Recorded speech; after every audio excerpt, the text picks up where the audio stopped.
Canada वाली आलू टिक्की। पप्पू जमा ही सिधरा सा आदमी था।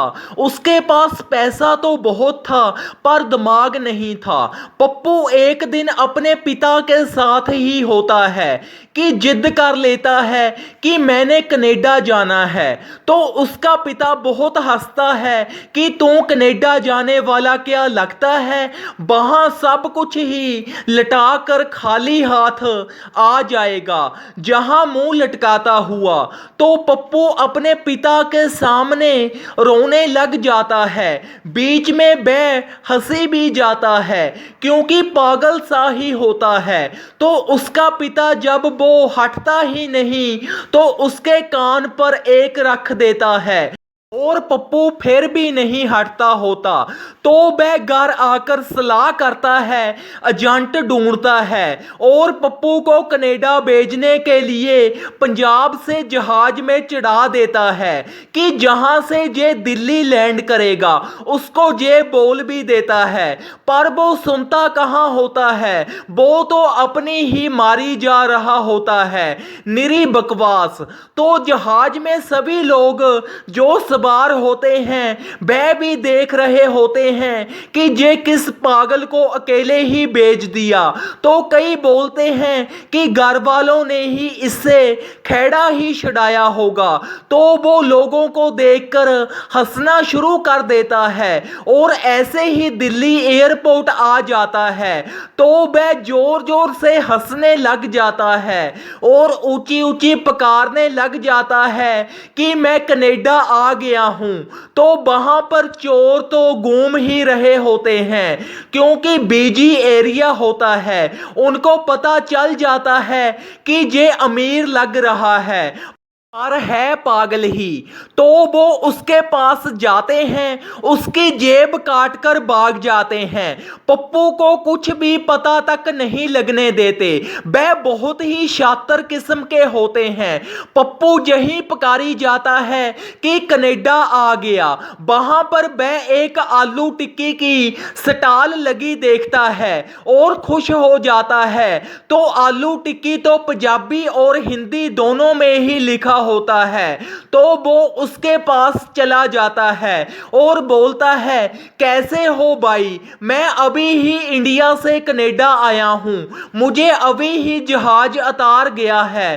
तो वो भाई भी हैरान हो जाता है और अपनी टिक्की बेचने की करता है। वो उसे बताता नहीं है कि तुम इंडिया में ही हो।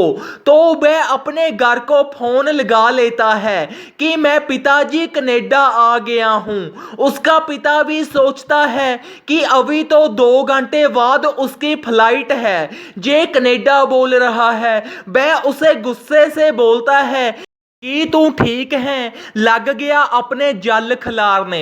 फिर वहीं बेटा अभी तू दिल्ली है, उसका पिता उसे प्यार से बोलता है।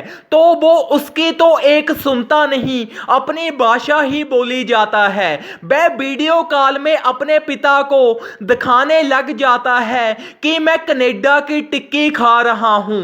तो उसके बाप को बहुत ही गुस्सा आता है। उसको तो लगता है कि अभी मैं इसके कान पर 2 जड़ दूं। तो वो भाई भी कुछ नहीं बोल रहा होता।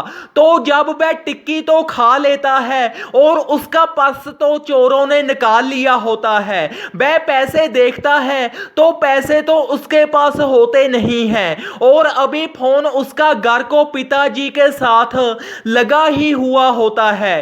तो भाई टिक्की वाला उसके मगर पड़ जाता है और उसका फोन ही रख लेता है कि पहले मेरे 300 रुपए दो। तो फोन तो अभी भी लगा ही हुआ होता है। उसका पिता सब सुन रहा होता है। तो वह उस भाई से पूछता है कि ये पागल कहां पर खड़ा है, मुझे पूरा एड्रेस बता दें और मैं तेरे 300 भी दे जाऊंगा। तो वो बता देता है। उसका पिता जहाज में दिल्ली आ जाता है और वहां पर पहुंच जाता है। तो वह अपने पिता को देखते सार ही बोलने लग जाता है कि पिताजी आप भी आ गए कनाडा मेरे पास ही। तो उसको जोर से चपेड़ मारता है और बोलता है अब पहुंचा है तू कनाडा। तो वह सभी के सामने वहीं एयरपोर्ट पर बच्चों के जैसे रोने लग जाता है। उसके पिता और उसका वहां पर खूब जुलूस निकलता है क्योंकि उसकी फ्लाइट तो कब की निकल गई होती है। उसने तो अपने सामान का वेट भी नहीं कराया होता और उसका सामान भी लोग उठाकर ले गए होते हैं और जेब भी उसने कटवा ली होती है। तो उसके पिता को बहुत ही गुस्सा आता है। वह उसके एक और चपेड़ जड़ देता है। लोग तमाशा देखी जाते हैं और वो खाली हाथ ही अपने पिता के साथ घर आ जाता है और आती सार उसकी माँ उसको खूब फेंटती है। इस कहानी से हमें ये शिक्षा मिलती है कि ऐसे बुद्धू को कनाडा भेजने का क्या मतलब, जिसको इंडिया और कनाडा का ही नहीं पता। अगर पहले ही उसके पिता ने उसको नकेल पा ली होती जब वो जाने की जिद कर रहा था तो आज उसको ये सब ना देखना पड़ता, उसका लाखों का कोई भी नुकसान ना होता। इसलिए कनाडा सिर्फ अच्छे मेहनती को ही भेजें, मनहूस को नहीं। धन्यवाद। इस कहानी को ज़्यादा से ज़्यादा शेयर करें। अगर आप चैनल पर नए हो तो चैनल को सब्सक्राइब जरूर करें और कहानी को शेयर करें।